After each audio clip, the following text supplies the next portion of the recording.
This video is sponsored by evee, Australia's very own Tesla and electric vehicle sharing platform. Hey everyone, you're with Tesla Tom, and thanks so much for joining me today on my YouTube channel where I discuss Tesla, electric vehicles, and renewable energy.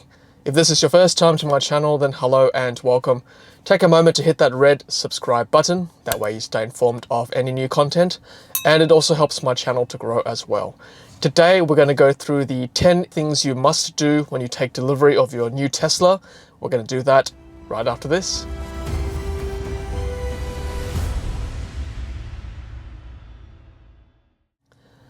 Welcome back guys, and if you've just taken delivery of a brand new Tesla, then congratulations. I hope you're enjoying your car as much as I am. But for those of you who don't have a Tesla yet or who are considering buying a Tesla, there is a way to see what it's like to own a Tesla before you buy, and that's with evee.com.au, Australia's very own Tesla and electric vehicle sharing platform. With evee.com.au, you can try before you buy, take it out for a weekend, for a road trip, see what it's like to charge the Tesla when you're on the road, or just hire a Tesla for a few days to surprise that special someone who's always talking about Teslas. You know exactly what I mean. So check out evee.com.au/TeslaTom and use my coupon code TeslaTom to get $30 off your first Tesla or EV rental. With a growing number of Teslas and electric vehicles in the fleet, there's sure to be an EV car to rent near you. And now, back to the checklist.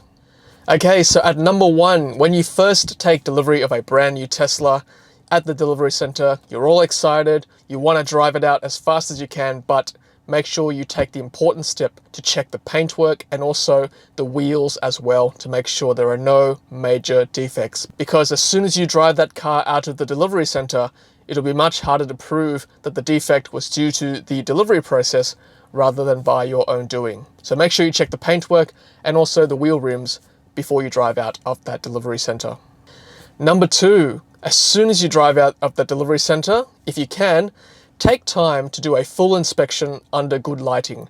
Now, I've already done a video on a full inspection of a new Tesla Model 3, so make sure you check out that video as well. I've also put a checklist in that description of that video, so make sure you check that one out. At number 3, make sure you buy good, comprehensive car insurance. And what do I mean by good? Well, the most simple thing is to make sure that this insurer gives you the choice of repairer for your brand new Tesla. Because there are Tesla approved body shops out there, and you can check out where they are on the Tesla website. I'll leave a link in the description below as well. There are insurers out there that don't give you the choice of repairer, and I personally would avoid those. I've also made an insurance video for Tesla Model 3. Make sure you check that one out as well.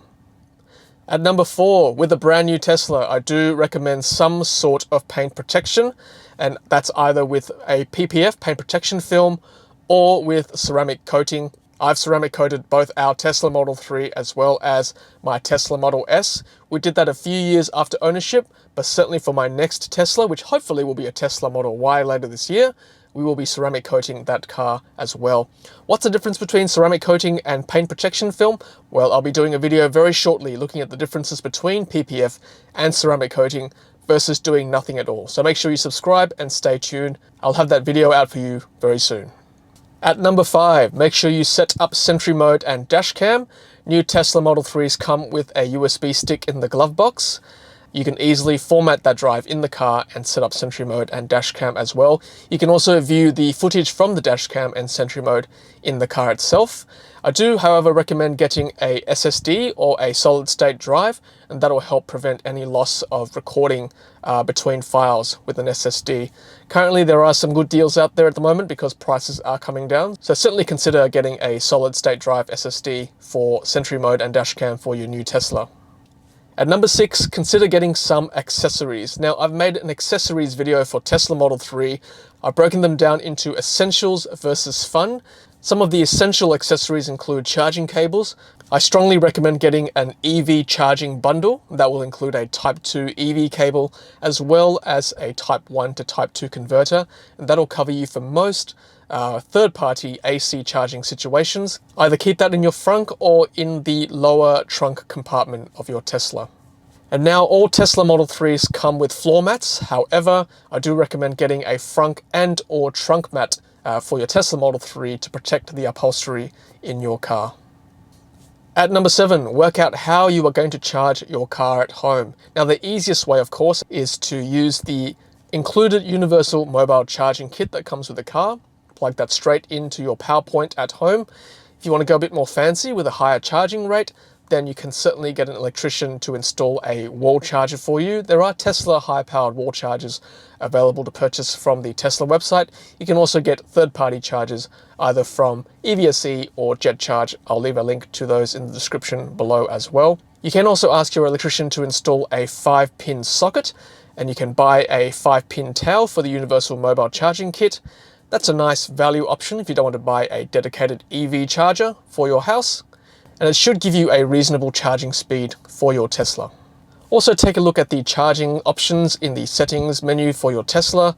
You can set what time you want the car to start charging if you've got a time of use plan for your electricity provider. You can even set a daily departure time, and that way your car will be charged and ready to go before you start your day each morning. At number 8, I suggest you familiarize yourself with charging options, locations, and the lingo before you take your first road trip. Note the difference between AC charging and DC charging. I suggest downloading these apps to your phone: ABRP, a better route planner, PlugShare, ChargeFox, and EV Networks.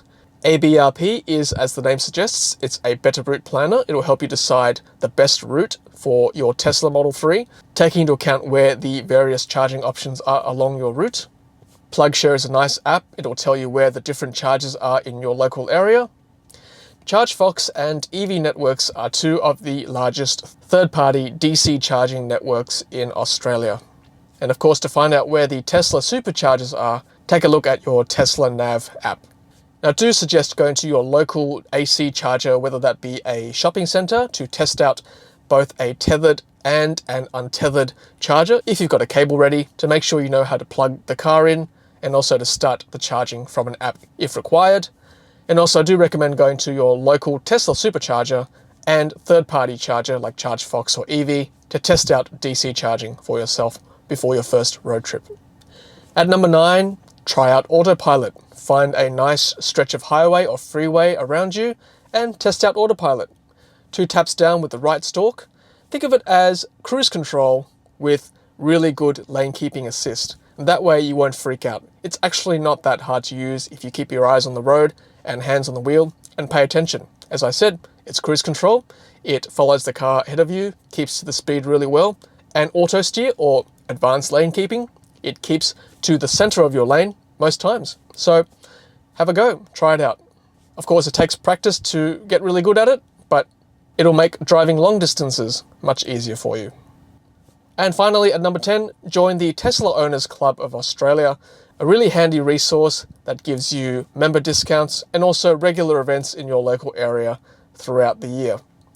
Also, share ideas, discuss issues with other Tesla owners, including very experienced ones who've owned a Tesla much longer than you and have probably come across the same issue in the past.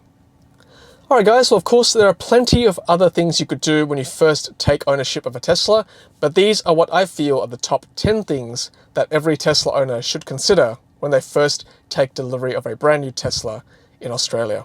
Of course, if you think there is a more important issue, please leave that in the comment section below.